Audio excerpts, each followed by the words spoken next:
2000 ఏళ్ల క్రితం శిలువపై భరించలేని వేదనను అనుభవిస్తూ యేసు పలికిన ఆఖరి 7 మాటలు కేవలం బైబిల్ వాక్యాలు కాదు. ఈ రోజు మనం ఫేస్ చేస్తున్న మానసిక సమస్యలకు అద్భుతమైన పరిష్కారాలు. అవేంటో చూద్దాం. మొదటి మాట క్షమాపణ. తండ్రి, వీరిని క్షమించు. ఎవరైనా మనల్ని చిన్న మాట అంటేనే పగ పెంచుకుంటాం. కాని మనల్ని బాధపెట్టిన వారిని క్షమించడమే మనకు నిజమైన ప్రశాంతతను, పీస్ ఆఫ్ మైండ్ను ఇస్తుంది.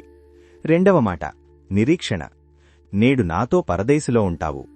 మన గతం ఎంత చెడ్డదైనా, ఎంత పాపంలో ఉన్నా నిజాయితీగా తప్పు తెలుసుకుంటే దేవుడు అంగీకరిస్తాడు. మార్పుకు ఎప్పుడూ లేట్ కాదు. మూడవ మాట బాధ్యత.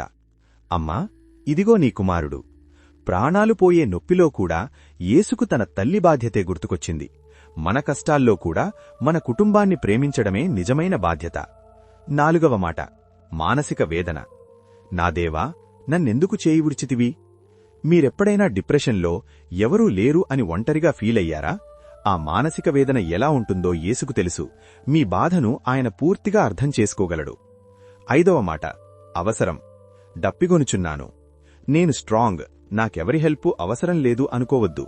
మన కష్టాల్లో నాకు సహాయం కావాలి అని అడగడం మానవ సహజం, అది బలహీనత కాదు. ఆరవ మాట విజయం. సమాప్తమైనది. ఇది ఓటమి కాదు, ఒక మహా విజయం. మన జీవిత లక్ష్యాన్ని లేదా దేవుడు మనకిచ్చిన పనిని సగంలో వదిలేయకుండా సంపూర్ణంగా ముగించాలి. ఏడవ మాట అప్పగింపు. తండ్రి, నా ఆత్మను అప్పగించుకొనుచున్నాను.